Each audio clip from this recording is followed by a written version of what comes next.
ये शिवलिंग, ये पीठिका, ये शिवलिंग है, ये पीठिका है, ये जलाधारी।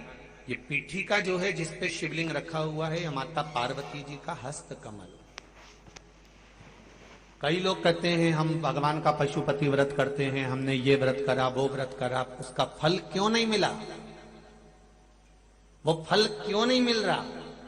उसका कारण केवल इतना सा है कि तुमने जो प्रसाद के 3 हिस्से करे, वो तीनों हिस्से इस पीठिका पर रख दिए, या दिया जलाकर इस पीठिका पर रख दिया, या नारियल इस पीठिका पर रख दिया, फल इस पीठिका पर रख दिया, सामान इस पीठिका पर रख दिया। ये पीठिका जिस पर भगवान शंकर का शिवलिंग रखा है, ये पार्वती जी का हस्त कमल है।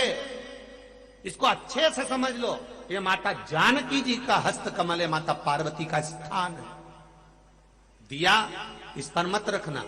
3 हिस्से प्रसाद के करे तो जमीन पर करो, इसके ऊपर रखकर नहीं। 3 हिस्से में से 1 हिस्सा भी इसके ऊपर नहीं रखाना चाहिए। भोग भी लगाओ तो नीचे रखो, उसके ऊपर नहीं, पीठिका पर नहीं। कई माताएं तो लोटा भी धर देती है उसी पे। कई माताएं दिया जलता हुआ उसी पर रख देती है।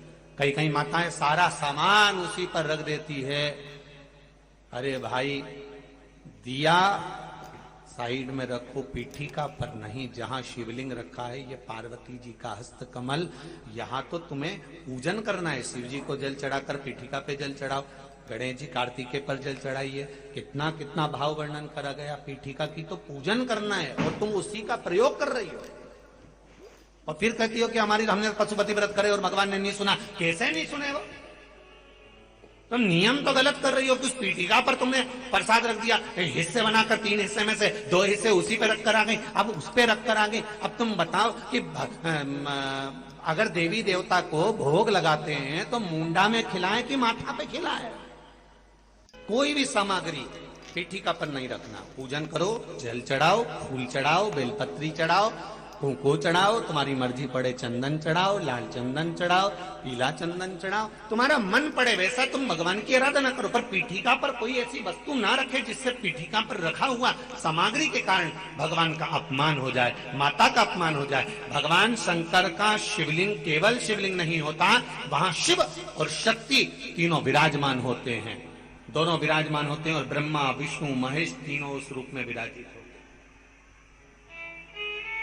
33 कोटि देवी देवता वहां विराजित होते हैं। ऐसा नहीं है कि आपने गलती नहीं करी होगी, गलती मनुष्य ही करता है, और मानव का पुतला है। गलती तो हर मानव से होती है, चाहे आप हो चाहे हम हो।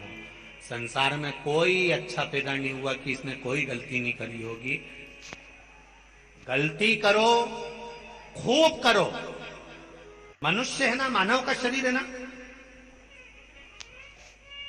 का गलत मत करो। बस शंकर की कथा यह कह रही है, गलती करोगे चल जाएगा।